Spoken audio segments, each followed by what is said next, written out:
wabro medo pi, wabro medo yath osiptal, wabro medo timo gik moko gite. Kwa dhi kwa tie kaneno ka ntiere penjo moro kane wachako ne wacho ni nyaka ng'i mane ni un gi pau tugo mpira mar Omariyo to ng'ato wacho ka ni ong'e mana Raila Odinga Stadium kende Homa Bay ne pau machielo. Pap ok en pap kaka wacho no. Pap yani en gimiluongo ni open space. Kaka investment conference watimo Tom Mboya University. Tom Mboya University nigi pap manyalo ting'o pau mpira kata mana 4. Koro mane kama wabro time devolution conference.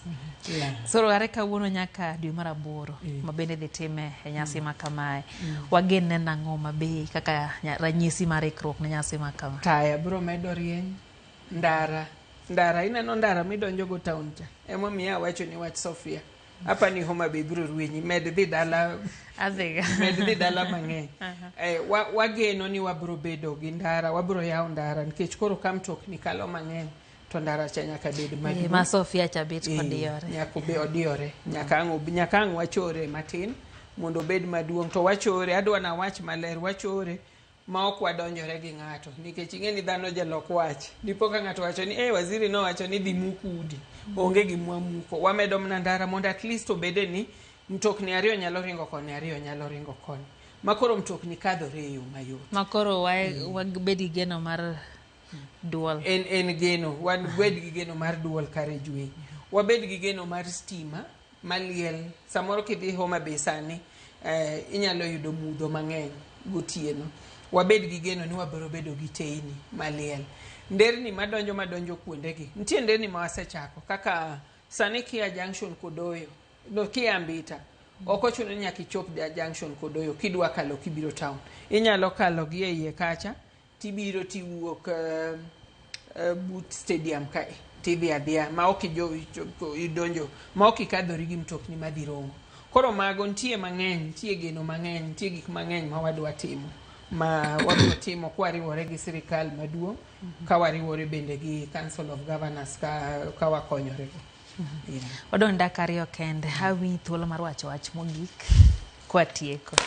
Wach na mogik en ni devolution en gima ne wayiero kaka jopiny, kaka jo Kenya. To king'iyo onge gima wasetimo maber moloyo devolution. Samora neno ka ji wacho ni governors timo. Agombo ni mondo awach ne jopiny to moloyo ne jo Homa Bay. Onge dak maber, onge dak ma perfect. Kata nyako ma jaber, ang' ni yude ni tedo kato samoro koro kia. Koro wan bende nitie gik ma wabe kaka sirikal nyawang'ayani. To nitie moko ma warime.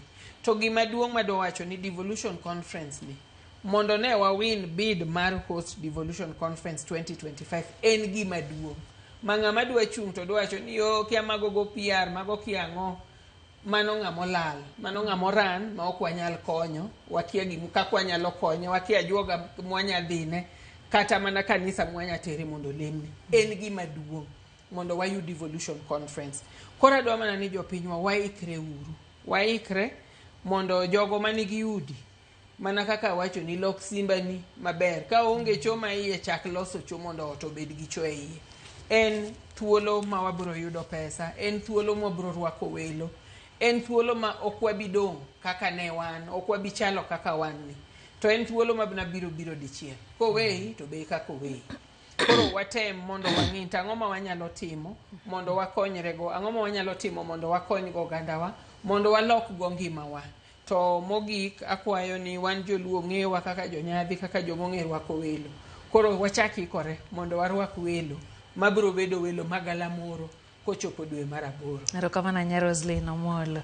Mano kanyo jatend migawo mar loch kor gwenge kaunti ma Homa Bay winjo gi iti ni taya koro dhi medo rieny. Kendo apeyni idhi yaw e boma ma Homa Bay en nyasi mabiro timore tarik 12 nyaka tarik 15 dwe mar 8 nyaka kurom gajwang' iluongo ni devolution conference. Mano e twak mar ameny piny orom kinyo saa 3 e chenro mar oimore nyinga Lydia Okeyo.